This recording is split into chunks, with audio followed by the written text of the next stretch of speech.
दानिश से कभी किसी ने इतनी ऊंची आवाज में बात नहीं की थी। यहाँ तक कि उसके घर वाले भी उससे सीधे लहजे में बात करते थे और बाहरी तो उससे कभी नजरें मिलाकर बात भी नहीं करते थे। दानिश का रुतबा और नाम काफी ऊंचा था, पर अभी अंतरा का उससे ऐसे बात करना बिल्कुल पसंद नहीं आया और उसने गुस्से से अपनी कार एक ही झटके में रोक दी, जिससे अंतरा संभल नहीं पाई और जैसे ही वो डैशबोर्ड से टकराने वाली थी वैसे ही दानिश ने उसका सर अपने हाथों से कवर कर लिया और अंतरा को कोई चोट नहीं आई। पर जब अंतरा को फील हुआ कि दानिश ने उसे टच किया तो वो गुस्से से उसका हाथ झटकते हुए बोली, दूर रहिए आप मुझसे। आप ना ही मेरे पास आया करिए और ना ही मुझे छूने की कोशिश किया करिए। मुझे आपका टच जरा भी नहीं पसंद। अंतरा की बातों में गुस्सा साफ नजर आ रहा था और वहीं दानिश को अंतरा का ऐसे उसका हाथ झटकना पागल कर गया। वो अपनी सीट बेल्ट खोलकर एक झटके से अंतरा की दोनों बाजुओं को पकड़कर गुस्से से बोला, What the hell are you doing? तुम्हारी प्रॉब्लम क्या है आखिर? एक तो तुम्हें बचाऊं भी और ऊपर से तुम्हारे नखरे भी देखूं। तुमने दानिश ओबरॉय को समझ कर रखा है। दानिश की आंखों में गुस्सा था। अंतरा भी उसी गुस्से भरे लहजे में जवाब देते हुए बोली, मैंने नहीं कहा आपको कि आप मुझे बचाएं और मैं कोई नखरे नहीं दिखा रही। आप मेरे साथ बदतमीजी कर रहे हैं। छोड़िए, मुझे तकलीफ हो रही है। दानिश को अंतरा की बातें सुनकर और भी ज्यादा गुस्सा आ गया और उसने दांत पीस कर कहा, बदतमीजी कर रहा हूँ मैं तुम्हारे साथ? हाँ, पर अभी तो मैंने कोई बदतमीजी की ही नहीं, लेकिन मुझे लगता है कि तुम चाहती हो मैं तुम्हें दिखाऊं कि बदतमीजी आखिर होती क्या है। उसकी बातें सुनकर अंतरा गुस्से से भर गई। वहीं दानिश से आज तक किसी ने जुबान नहीं लड़ाई थी, पर अंतरा का उसे ऐसे जवाब देना काफी इंटरेस्टिंग लग रहा था। अंतरा बाकी लड़कियों के जैसे उसके पीछे पागल नहीं थी और उससे बराबर लड़ रही थी, जो दानिश को मजबूर कर रहा था उसके करीब आने पर, क्योंकि अंतरा बाकियों से उसे बेहद अलग दिखी। दूसरी तरफ अंतरा के बाजुओं में दर्द हो रहा था, जिस वजह से उसने कहा, क्या चाहते हैं आप मुझसे आखिर? मैं तो अभी आपको जानती तक नहीं, तब भी आप मुझसे ऐसे बिहेव कर रहे हैं जैसे आप मुझे सालों से जानते हो। अंतरा की सालों से जानने वाली बात सुनकर दानिश के दिमाग में कुछ आकर गुजर गया और उसने एक झटके से अंतरा को छोड़ दिया। अंतरा उससे छूटते ही अपनी बाजुओं को सहलाने लगी। उस पर दानिश की उंगलियों के निशान छप चुके थे। दानिश की पकड़ काफी मजबूत थी, पर अंतरा को दानिश सिर्फ शैतान लगता था। वो उसकी शक्ल भी नहीं देखना चाहती थी। उसने अपने आप को संभाला और दानिश से अपना मुंह फेर लिया। दानिश ने एक नजर अंतरा को देखा, जो अपने दुपट्टे से अपने बाजुओं को कवर कर रही थी और विंडो से बाहर देख रही थी। दानिश ने उससे अपनी नजरें हटा ली और कार स्टार्ट कर वहां से निकल गया।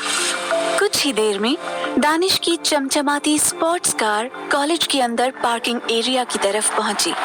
वो कॉलेज बहुत बड़ा था, जो ओबरॉय ग्रुप के अंडर में आता था। उसके महंगे गेट से ही पता चल रहा था कि इस कॉलेज में सिर्फ अमीर और रईस खानदान के बच्चे ही पढ़ सकते थे। अंतरा कार की विंडो से ही उस कॉलेज को एक अलग ही खुशी के साथ देख रही थी। आज से पहले उसने ये सब बड़े बड़े कॉलेज सिर्फ टीवी में ही देखा था और तब वो भी सोचा करती थी कि क्या वो भी कभी ऐसी जगह पर पढ़ पाएगी। वो तब अनाथ आश्रम में रहती थी और उसके पास इतने पैसे नहीं थे कि वो 12th के बाद की पढ़ाई कर सके, जिस वजह से वो बहुत उदास और मायूस हो जाया करती थी। पर अब उसके सारे सपने सच होते नजर आ रहे थे। उसकी बड़ी बड़ी आंखों में हजार तारे एक साथ टिमटिमा रहे थे। वहीं दानिश का चेहरा बिल्कुल भावहीन था।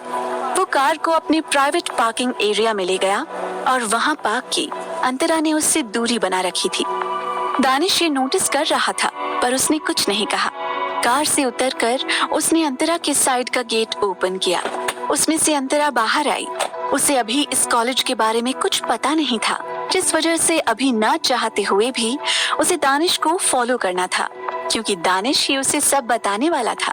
दानिश अपनी एरोगेंट आवाज में अंतरा से बोला, मुझे फॉलो करो, मैं बताऊंगा तुम्हें कहाँ जाना है और तुम्हारी क्लास कहाँ है। उसकी बात पर अंतरा ने उसे इग्नोर करते हुए बस हाँ में सिर हिला दिया और वहीं दानिश ने अपनी मुट्ठियां बना ली और सीधे कॉलेज के अंदर जाने लगा। दानिश की हाइट अंतरा से काफी लंबी थी, जिस वजह से दानिश तेज चल रहा था और अंतरा उसे ठीक से फॉलो नहीं कर पा रही थी। फिर अंतरा ने थोड़ी तेज स्पीड से दानिश को फॉलो किया। दानिश के कॉलेज में एंटर होते ही लड़कियां तो जैसे अपना काम ही करना भूल गईं और उसी के आसपास किसी मधुमक्खी की तरह मंडराने लगीं। सभी लड़कियों के लिए दानिश उनका प्रिंस चार्मिंग था और सभी उसकी गर्लफ्रेंड बनना चाहती थी, पर दानिश का कोल्ड ऑरा देखकर ही कोई उसके पास जल्दी जाने की हिम्मत नहीं करता था। दानिश अपने रॉब में अंदर जा रहा था और अंतरा उसके पीछे पीछे चल रही थी। वहीं सभी दानिश और अंतरा को एक साथ जाता देख हैरान थे कि दानिश ओबरॉय एक लड़की के साथ था और ये लड़की आखिर थी कौन। सब अब ये जानने की कोशिश कर रहे थे कि आखिर ये लड़की दानिश के साथ क्या कर रही थी, क्योंकि दानिश कभी किसी लड़की के साथ नहीं दिखा था। सिर्फ रिहाना ही थी जो उसके पीछे पड़ी हुई थी। उसके अलावा आज एक नई लड़की दानिश के साथ थी। ये बात पूरे कॉलेज में आग की तरह फैल चुकी थी, पर दानिश को इन सब से कोई फर्क नहीं पड़ा। लेकिन अंतरा अभी कॉलेज लाइफ से और वहाँ की होने वाली गॉसिप से अनजान थी। वो कॉलेज ओबरॉय ग्रुप के अंडर में आता था, जिस वजह से कोई मीडिया वहाँ तक नहीं पहुँच सकती थी और खुद परितोष जी ने इस कॉलेज के डीन से बात करके अंतरा की सारी इंफॉर्मेशन सीक्रेट रखी थी। अभी वो बाहर ये बात नहीं पहुंचने देना चाहते थे कि अंतरा उनके घर में रहने आई थी। वो शायद किसी सही वक्त का इंतजार कर रहे थे। वहीं दानिश जब कॉलेज के कैंपस में पहुंचा तो उसने एक चीज नोटिस की और वो नोटिस करते ही उसका चेहरा एकदम सख्त हो गया। उसने देखा वहाँ के लड़के सिर्फ अंतरा को ही घूरे जा रहे थे, जो दानिश को गंवारा नहीं था। अंतरा काफी सुंदर थी और नाजुक सी थी।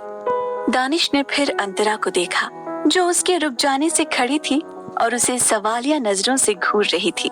तभी दानिश ने उसके हाथ को पकड़कर अपने पास खींचा और अंतरा सीधे उसके सीने से जा लगी। उसे दानिश का बिहेवियर बिल्कुल समझ नहीं आया। तभी दानिश ने उसका हाथ पकड़कर उन सभी लड़कों को देखते हुए सर्द आवाज में कहा, तुम सब यही सोच रहे हो कि ये लड़की कौन है और मेरे साथ क्या कर रही है? राइट। तो मैं तुम सबको एक बात क्लियर कर देना चाहता हूँ कि ये लड़की मेरी गर्लफ्रेंड है। She is my girl. तो अब अगर किसी ने भी इसकी तरफ अपनी नजरें उठाई तो मैं उन सब की आंखें निकाल लूंगा। ये सुनकर वहाँ एक सन्नाटा छा गया।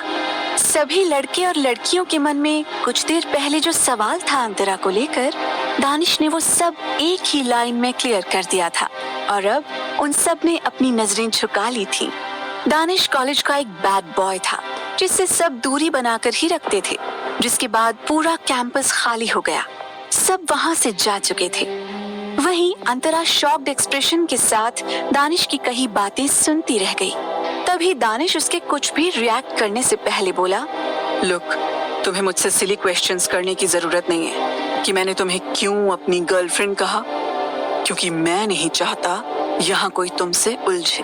मेरे साथ तुम्हें देखकर लोग तुम्हें जरूर परेशान करते, इसलिए मैंने उन्हें ये झूठ कह दिया कि तुम मेरी गर्लफ्रेंड हो, जिससे अब कोई भी तुम्हारे आसपास भी नहीं भटकेगा। So you just calm down, silly girl.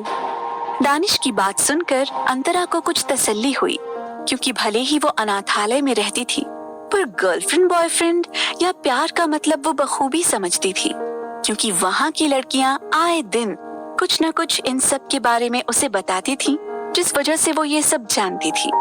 जिसके बाद अंतरा अपना हाथ छुड़ाते हुए बोली, ठीक है, मैं समझ गई, पर अब तो हम कॉलेज में आ गए ना, प्लीज मुझे मेरी क्लास बता दीजिए जिससे कि मैं पढ़ने जा सकूं। दानिश ने उसे कुछ देर घूरा और फिर वो उसे वहाँ से उसकी क्लास की तरफ लेकर बढ़ गया। बीए फर्स्ट ईयर की क्लास के बाहर आकर दानिश रुका। अंतरा अभी बीए की फर्स्ट ईयर में थी, वहीं दानिश मास्टर्स के लास्ट ईयर में था, पर वो कॉलेज बहुत कम आया करता था। उसका आधे से ज्यादा समय ऑफिस और बिजनेस में जाता था। तभी दानिश को ऋतिक का कॉल आया, जो उसका असिस्टेंट भी था। दानिश उसके कॉल को देखकर अंतरा को समझाते हुए सख्त आवाज में बोला, ये तुम्हारी क्लास है और वहाँ किसी से भी बात करने की कोई जरूरत नहीं है और ना ही किसी से फ्रेंडली होने की। किसी भी चीज की जरूरत हो तो मुझसे आकर सीधे कहना। अब मैं जा रहा हूँ। Take care silly girl. Antara का मुंह बन गया दानिश की ये सारी बातें सुनकर। फिर उसने सिर्फ हाँ में सिर हिलाया और सीधे क्लास में चली गई। वहीं दानिश उस कॉल को पिक करते हुए वहाँ से चला गया। अंतरा जब क्लास के अंदर पहुंची तो वो वहाँ इतने सारे लड़के लड़कियों को देखकर हल्का सा घबरा गई। क्लास के सभी लड़कियां और लड़के उसे ही देखे जा रहे थे। हालांकि किसी की भी हिम्मत नहीं हो रही थी अंतरा को कुछ भी कहने की। वहीं लड़के तो अंतरा की सिंप्लिसिटी को देखकर ही उसके दीवाने से हो गए थे, क्योंकि अंतरा सिंपल से कपड़ों में भी किसी मॉडल से कम नहीं लग रही थी। और वहीं जितनी लड़कियां थीं, सब अमीर घराने से थीं और सभी ने हाई क्वालिटी के मॉडर्न कपड़े पहन रखे थे। पर तब भी उन सब की आंखों में अंतरा की खूबसूरती खटक रही थी। अंतरा ने एक नजर पूरी क्लास को देखा। उसे महसूस हुआ कि सब उसे ही घूर रहे थे। अंतरा उन सबको फिर इग्नोर करते हुए जैसे ही आगे वाली सीट पर बैठने को हुई, वैसे ही उस सीट पर बैठी एक लड़की ने अपना बैग उस तरफ रखकर बड़े ही घमंड में अंतरा को ऊपर से नीचे तक देखते हुए बोली, तुम जैसे लोगों को इस हाई प्रोफाइल वाले कॉलेज में एडमिशन कैसे मिला? क्या अब यहाँ के प्रिंसिपल भिखारियों को भी एडमिशन देने लगे? ये कहकर वो लड़की जिसका नाम श्रेया देसाई था वो हंसने लगी। श्रेया मिनिस्टर की इकलौती बेटी थी। वहीं अंतरा उन लड़कियों में से बिल्कुल नहीं थी जो बिना वजह अपनी इंसल्ट बर्दाश्त करें। अंतरा ने एक नजर श्रेया के बैग को घूरा जो जबरदस्ती उस जगह रखा हुआ था। फिर उसने श्रेया को देखा जो उसे एटीट्यूड से देख रही थी। अंतरा ने फिर बहुत ही अच्छे से उस बैग को उस जगह से उठाया और सीधे पीछे वाली डेस्क पर फेंक दिया और अपने बैग को उस डेस्क पर रखते हुए वहीं बैठ गई। उसकी इस हरकत पर पूरी क्लास दंग थी।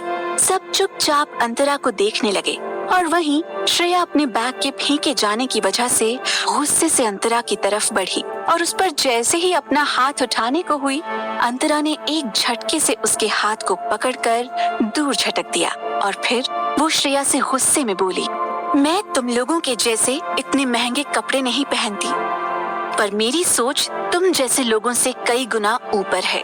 तुम लोग ना जितने अमीर होते हो तुम्हारी सोच उतनी ही नीची होती है। पैसों के आगे तुम्हें सामने वाले का कुछ नहीं दिखता। पर एक बात ध्यान से सुनो, मैं बाकियों के जैसी नहीं हूँ। अगर तुमने मुझे तोड़ने की कोशिश की तो मैं तुम्हें उससे 2 गुना तोड़ दूंगी। उसकी ऐसी बातें पूरी क्लास चुप होकर सुन रही थी। किसी को उम्मीद नहीं थी कि ये सिंपल सी दिखने वाली लड़की इतनी डेयरिंग होगी जो क्लास की सबसे पॉपुलर और दबंग लड़की श्रेया देसाई से ऐसे बात करेगी। अंतरा के सामने खड़ी श्रेया एक टक अंतरा के चेहरे को देखे जा रही थी। एक तौर से वो अंतरा से काफी इम्प्रेस हुई थी, क्योंकि पूरी क्लास में उसके दबंग स्टाइल और स्टेटस को जानकर उससे ना ही कोई भिड़ता था और ना ही कोई पंगे लेता था। आज पहली बार उसे किसी ने सही और गलत का मतलब समझाया था, क्योंकि उसकी माँ नहीं थी और उसके डैड भी उसे सिर्फ पैसे ही दिया करते थे और प्यार नहीं करते थे, जिस वजह से श्रेया बिगड़ती चली गई। पर अभी अंतरा से उसे काफी अपनेपन की वाइब आई। अंतरा फिर सभी को इग्नोर करके वापस उसी डेस्क पर बैठ गई। श्रेया ने फिर घूर कर क्लास को देखा तो सभी अपने अपने काम पर ध्यान देने लगे, जिसके बाद श्रेया वहीं अंतरा की साइड में बैठ गई। अंतरा श्रेया की तरफ कोई ध्यान नहीं देती है और अपनी बुक्स को निकालकर उसे पढ़ने लगी। तभी किसी ने उसके पास पानी की बोतल की। अंतरा उस पानी की बोतल को देखने लगी और फिर श्रेया को घूरने लगी। श्रेया के चेहरे पर एक स्माइल थी और वो वाटर बॉटल देते हुए बोली, I think you need some water, क्योंकि तुमने अपना सारा गुस्सा शायद मुझ पर ही निकाल दिया। उसके मुंह से ये सारी बातें सुन अंतरा ना समझी में उसे देखने लगी और फिर उसने मना करते हुए कहा, नहीं मुझे नहीं चाहिए। उसकी बात पर श्रेया उसे जबरदस्ती पानी देते हुए बोली, अरे मेरी जान पी लो, नहीं तो पढ़ाई में मन कैसे लगाओगी। अंतरा घूर कर उसे देखते हुए बोली, अभी क्या तुम्हें और लड़ाई करनी है जो तुम ये सब कर रही हो? उसकी बात पर श्रेया स्ट्रेट फॉरवर्ड होते हुए बोली, क्या हम दोस्त बन सकते हैं? क्योंकि मेरा यहाँ कोई दोस्त नहीं है और मैं किसी को दोस्त ही नहीं बनाती, क्योंकि यहाँ सभी मेरे पैसों के लिए मुझसे दोस्ती करते हैं, पर मुझे सच्ची वाली फ्रेंडशिप चाहिए। उसकी बातों में सच्चाई थी जिसे अंतरा समझ पा रही थी। उसे अब श्रेया से कोई भी नेगेटिव वाइब नहीं आई, जिस वजह से उसने भी फिर एक स्माइल करते हुए कहा, तुम पक्का मेरी सच्ची वाली दोस्त बनना चाहती हो? उसकी बात पर श्रेया मुस्कुराते हुए बोली, हाँ, क्योंकि तुम सिंपल हो और तुम्हें देखकर मुझे ऐसा फील नहीं हुआ कि तुम कोई ग्रीडी लड़की हो। यू नो, इसी तरह वो दोनों आपस में बात करते हुए कुछ ही देर में बेस्ट फ्रेंड बन गईं, क्योंकि उनकी वाइब मैच हो गई थी और दोस्ती के लिए यही चाहिए था। अंतरा को भी एक फ्रेंड की जरूरत थी, जो अब श्रेया ने पूरी कर दी थी। वो लोग बात ही कर रहे थे कि वहाँ उनके क्लास टीचर आ गए और उनकी क्लास स्टार्ट हो गई। दूसरी तरफ एक सुनसान कॉटेज में एक अंधेरे कमरे में एक आदमी को बांध कर रखा गया था और उसके आसपास गार्ड्स खड़े थे। वहीं वो आदमी खुद को छुड़ाते हुए उन सब से बोले जा रहा था, मुझे छोड़ दो, आगे से मैं ऐसा कुछ नहीं करूंगा, प्लीज, मैं हाथ जोड़ता हूँ, ये मेरी आखिरी गलती समझकर मुझे माफ कर दो। उसकी बात पर एक गार्ड उससे बोला, हाथ हमारे आगे नहीं, प्रेसिडेंट के आगे जोड़ना, क्योंकि तुमने उन्हें धोखा दिया है और प्रेसिडेंट धोखा देने वाले को जिंदा नहीं छोड़ते, इसलिए ये सब उनके सामने करना, क्योंकि गद्दारी करने से पहले तुम्हें ये सब सोचना चाहिए था। उस गार्ड की बात सुनकर उस आदमी को पसीने आने लगे और वो अपने आप को और तेजी से छुड़ाने लगा, पर तभी उस अंधेरे कमरे का दरवाजा खुला और उसमें से एक लंबी चौड़ी पर्सनालिटी वाला इंसान अंदर आया। उसके फेस पर डार्क एक्सप्रेशंस थे, वो दिखने में ही डरावना लग रहा था। वहाँ के गार्ड्स उस इंसान को देखकर अपना सर रिस्पेक्ट से नीचे झुका लेते हैं और फिर वो इंसान जाकर अपनी किंग साइज चेयर पर किसी राजा की तरह बैठ गया। उसके बाद उसका असिस्टेंट भी वहाँ आया और उसी के साइड में जाकर खड़ा हो गया। उस इंसान ने अपनी काली गहरी आंखों से अपने सामने बंधे हुए आदमी को देखा। वो बेहद डरावना लग रहा था और तभी वो सर्द आवाज में बोला, सोच समझकर तुम्हें दानिश ओबेरॉय से दुश्मनी करनी चाहिए थी, और तुमने दुश्मनी की शुरुआत भी की तो धोखे से, जिसे मैं हरगिज माफ नहीं कर सकता। उसकी ऐसी बातें सुन वो आदमी थर थर कांपने लगा। उसे हद से ज्यादा डर तो उस इंसान की काली आंखों से लग रहा था। तभी दानिश ने उस आदमी को बिना कुछ बोलने का मौका दिए अपने हाथों में पकड़ी हुई गन से शूट कर दिया और उस आदमी की एक तेज चीख पूरे कॉटेज में गूंज उठी। वहाँ खड़े सभी उस आदमी की चीख सुन रहे थे, पर किसी में कुछ करने की हिम्मत नहीं थी, क्योंकि दानिश के आगे कोई अपनी नजरें नहीं उठा सकता था। वो आदमी कुछ सेकंड में तड़पते हुए मर गया, जिसके बाद दानिश अपनी आंखों में ब्लैक शेड्स चढ़ाते हुए वहाँ से उठकर सर्द आवाज में बोला, इसे ठिकाने लगा दो। ये कहकर वो बाहर चला गया। दानिश ने अपनी काली कार के अंदर बैठते हुए एक टक उस कॉटेज को घूरा और वहाँ से अपनी कार लेकर निकल गया। कॉलेज में अंतरा और श्रेया अपना लंच करके कैंटीन से वापस अपनी क्लास में चली गईं। उन दोनों के बीच काफी अच्छी बॉन्डिंग हो चुकी थी। अंतरा को अब श्रेया से कोई भी दिक्कत नहीं थी, बल्कि वो श्रेया के साथ काफी कंफर्टेबल हो गई थी। दोनों ने पढ़ते वक्त अच्छे से एक दूसरे को जान लिया और अब अंतरा भी उस कॉलेज में काफी अच्छा महसूस कर रही थी। देखते ही देखते आज की सारी क्लासेस खत्म हुई। उसके बाद अंतरा और श्रेया दोनों बातें करते हुए कॉलेज से बाहर निकली। श्रेया की कार कॉलेज के गेट पर ही खड़ी थी। वो अंतरा को बाय बोलकर अपने घर के लिए निकल गई। अंतरा वहीं गेट पर ही खड़ी रही, क्योंकि वो दानिश के साथ आई थी, जिस वजह से वो वहीं खड़ी होकर दानिश का इंतजार करने लगी। कुछ टाइम बीत गया, पर दानिश अभी तक नहीं आया। अब तक सारे स्टूडेंट्स घर भी जा चुके थे, बस कुछ सीनियर स्टूडेंट्स ही अब वहाँ से जा रहे थे। अंतरा को डर भी लग रहा था, क्योंकि अब शाम हो रही थी। उसके पास फोन भी नहीं था कि वो ध्रुव को कॉल कर सके, क्योंकि अंतरा ध्रुव के साथ ज्यादा कंफर्टेबल फील करती थी। उसे दानिश से डर लगा करता था, क्योंकि दानिश की हरकतें ही ऐसी थीं कि अंतरा को उसे समझना मुश्किल था। अंतरा बार बार कॉलेज के गेट की तरफ देख रही थी और तभी उसे एक जाना पहचाना चेहरा दिखा। और उसने फिर एक गहरी सांस लेकर खुद को नॉर्मल किया और उधर देखने लगी जहां इस वक्त दानिश किसी प्रिंस की तरह अपने फोन में कुछ देखते हुए आ रहा था और उसके एक साइड में शिवम था और दूसरी साइड रेहाना थी जो लगातार दानिश से बात करते हुए आ रही थी। रेहाना ने एक बेहद एक्सपेंसिव ड्रेस पहन रखी थी जिस पर हाई हील्स उसने डाल रखी थी। वो दिखने में ही बहुत सुंदर लग रही थी। अंतरा सिर्फ दानिश को ही देख रही थी पर बार बार उसकी नजर रेहाना पर जा रही थी जो दानिश के साथ ऐसे आ रही थी जैसे कि उसकी गर्लफ्रेंड हो। वहीं दानिश भावहीन था। वो रेहाना की बातों पर कुछ खास ध्यान नहीं दे रहा था।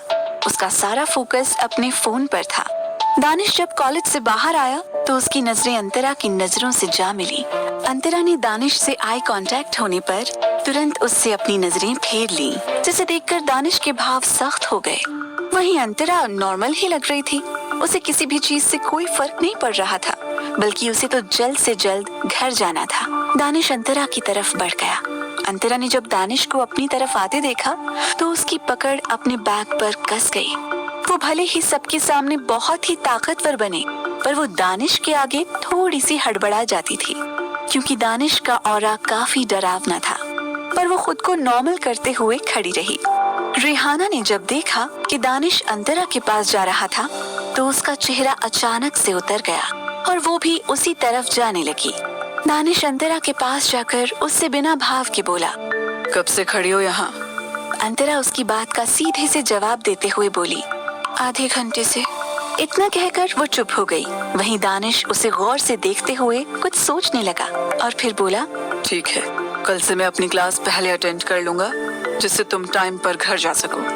उसकी बात पर अंतरा ने सिर्फ में जवाब दिया पर तभी उसे पीछे से किसी की कर्कश आवाज सुनाई दी।